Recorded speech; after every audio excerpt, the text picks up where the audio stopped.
Hi, I'm Marcy Lundy. Today is Tuesday, June 7th, 2022, and this is the Cult of Kindness podcast. This week, I am very happy to have Teresa Bruni on. Teresa, welcome. Thank you for having me.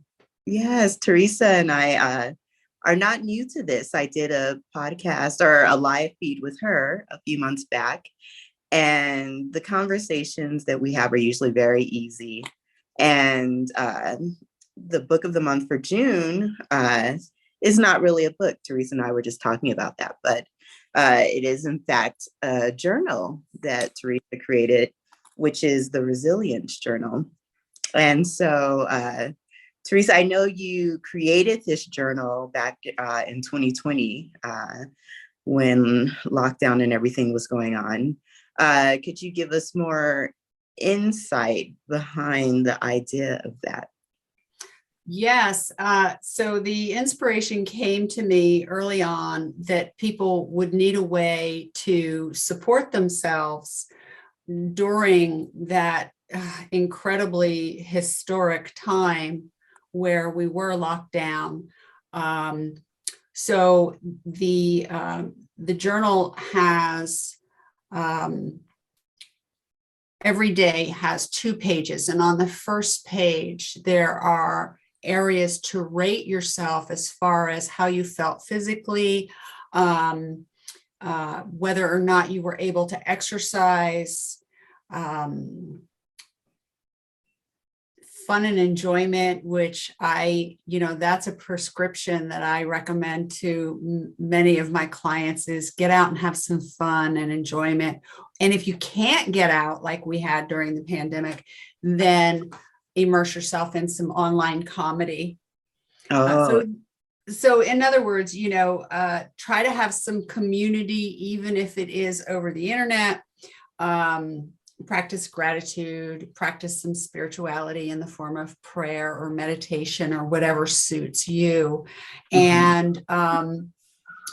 And so these were all the components that I felt would help support the mind, body, and soul during that period.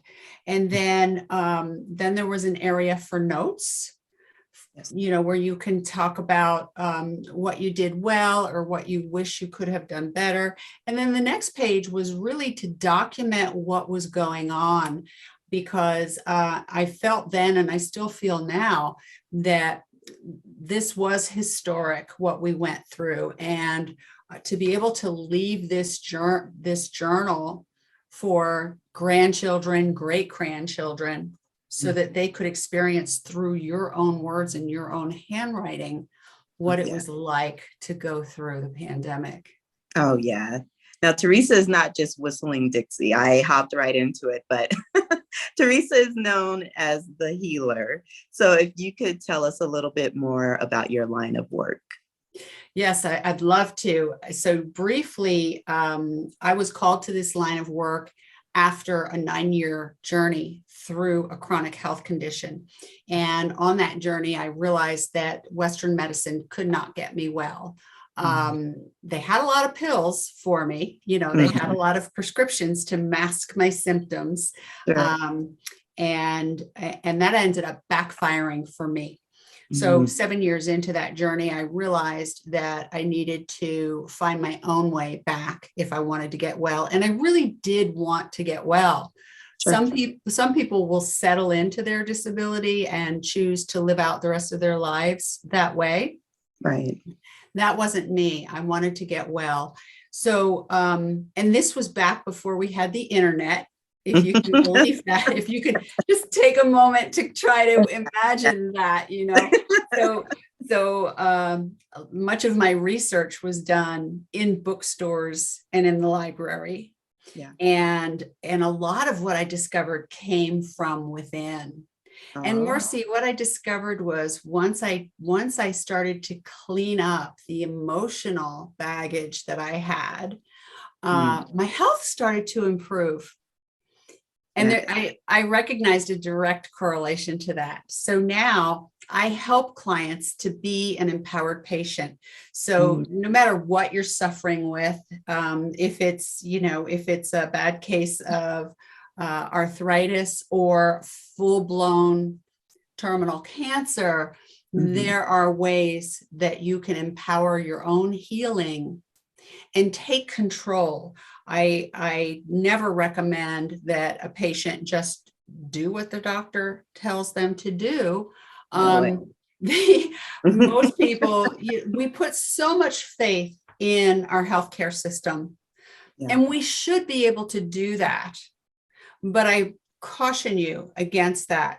According to the Centers for Disease Control and Prevention, 60% of all American adults have one or more chronic health conditions. That's over half of our nation is chronically ill. That's jarring.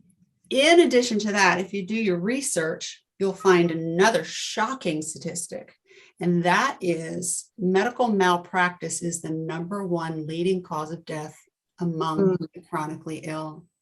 Oh my gosh, that's scary. So, yeah, it is scary. So if you're looking for Western medicine to get you well, you might be sorely disappointed. Yes. So I encourage people to be empowered, do their research, and find someone who can help support them. And that's what I do in my practice. Oh, very good. Yes, my husband and I have friends who the husband was diagnosed with brain cancer, and early on it was, it's actually stage 4, but early on, he was taking the medication and doing the chemo, and he was on a downhill slide that was so fast and furious. But when they made the decision to, stop the medication and just, for him to enjoy his quality of life, it's just a complete 360. He's doing so much better now. And I think that as this podcast is about kindness, so many people, you have to feel good. And that is not just always making sure you eat well. But if you are dealing with a chronic illness, of course, if you don't feel good, you can be cranky, and it's not intentional. You just don't feel well. And I think that what you do is so important. And just tying it into kindness and journaling, I wanted to just have a month where we journal, because all of these components are important. We spend so much time reading and taking in information, but as I was telling you, I think it's important people write down what they're feeling. And I cannot remember who said this, but in the last few weeks, I saw a quote, and the person was just saying, like, humans are not meant to deal with this much destruction and negativity. And if we're dealing with that, along with perhaps we are also chronically ill, that's a recipe that's, not always going to end well. So, thank you, first of all, for the Resilience Journal.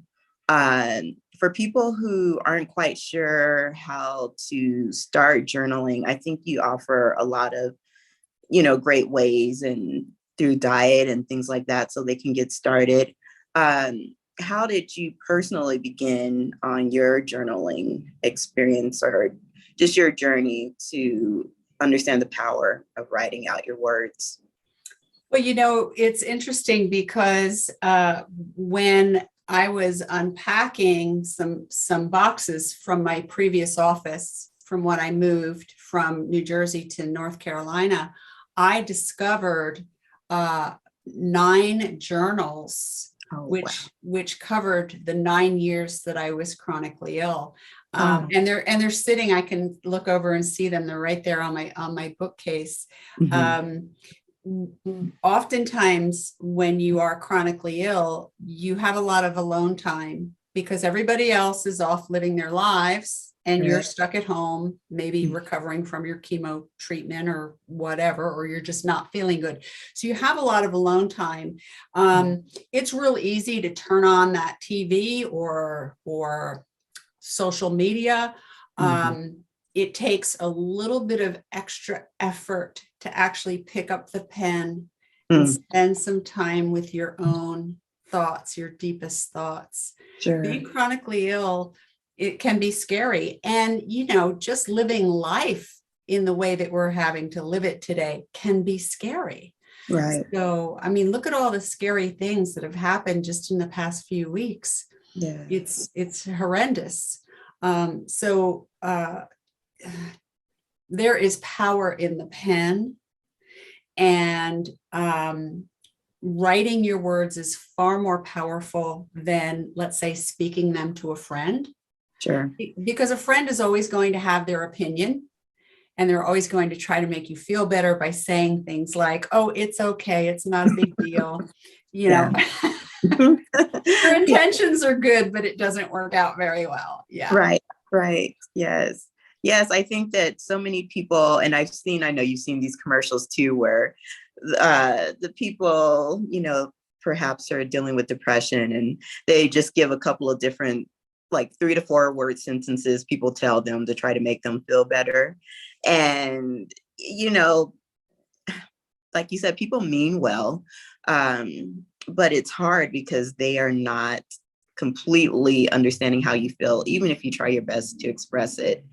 And nothing does that better than a journal. I love how throughout the journal you have different quotes, a number from Anne Frank. And I wrote down the one that said, human greatness does not lie in wealth or power, but in character and goodness. And I think that with a lot of the things that have been going on in the last few weeks, sometimes people feel like, is there goodness? They say, I know I'm trying to be a good human, but is there goodness? And I think through journaling, you can, kind of have that debate on paper with someone who's not going to debate with you. You just write down your thoughts and, your hopes.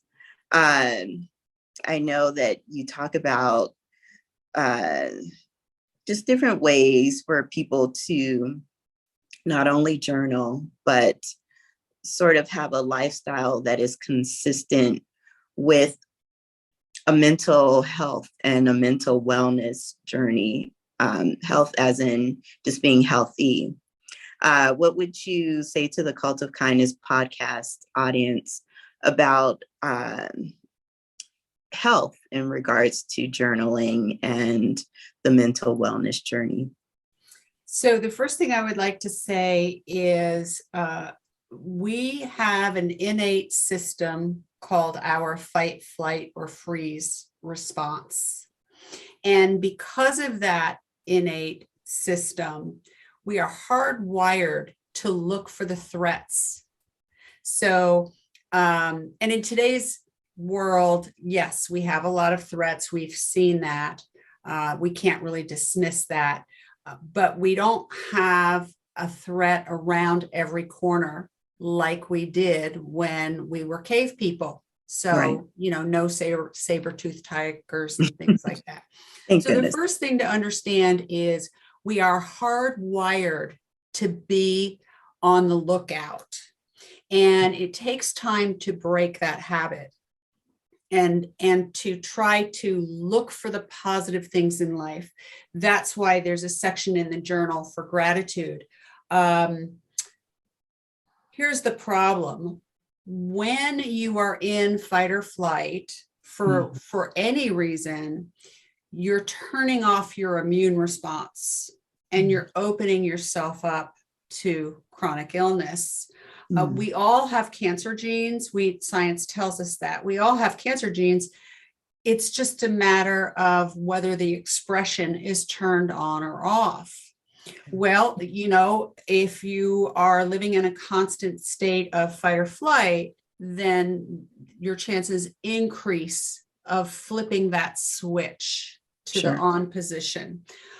So being in a state of good health and gratitude takes work, but it's doable. Sure. Yeah. And so journaling can really help you to do that when you look back over your day. And for me, my practice is to journal in the morning. I journal about the previous day. Oh, because that's different. yeah, because the day is over and I can look back and say, okay, I slept pretty good. I did this, I did that. So that works for me to pick up the journal first thing in the morning. And if you are struggling with a particular issue, talk to your journal. Talk to your journal. Yes, It can be a real good friend. it really can. Yeah. Yeah, I just, like I was saying earlier, for the last year, we're always having a book of the month, but there's just so much going on right now. I just recently started journaling again. When I was younger, like my high school years, I definitely was always keeping one. And then in my 20s and 30s, I sort of stepped away from it. But getting back into it, it's so cathartic. It's like there's no one who's going to argue with what you're saying. Yeah. It just gives you an opportunity to decompress, um, question yourself, answer yourself. I think that, you know, so many people, if you're not journaling already, if you're listening to this podcast, I really hope that you take advantage of what it can offer. And like you were saying, Teresa, it's something that once you start writing, you start to actually physically feel better because we are holding in emotions that, perhaps if 2020 hadn't happened, emotions that maybe we wouldn't have to deal with, but that are new to us. Aside from journaling, if people journal, but they realize they still have sadness and depression and feelings that are overwhelming that they don't really quite know what to do with, what would you suggest for individuals like that? The quickest way to shift out of that is comedy. Mm-hmm. And there is so much free comedy available to us on the internet. Just go out and do a search for your favorite comedian or your favorite sitcom. One of my favorite things to do is pick a sitcom that I used to enjoy. I don't really watch that much television anymore because Right. it's kind of toxic in its own right. Very much. But then I'll search for bloopers and outtakes of that show. And Marcy, I'm telling you, you will laugh so hard. Your sides will hurt and the tears will run down your face. That is the quickest way to shift your mood, pull you out of fight or flight, and put you into an anabolic energy where you're actually turning on your healing response. You cannot laugh and be mad at somebody at the same time. You cannot laugh and be in an argument at the same time. So that's the number one tip. If the depression is ongoing, then I highly recommend seeking some, professional guidance. And I'm not a doctor, but this is based upon my own experience.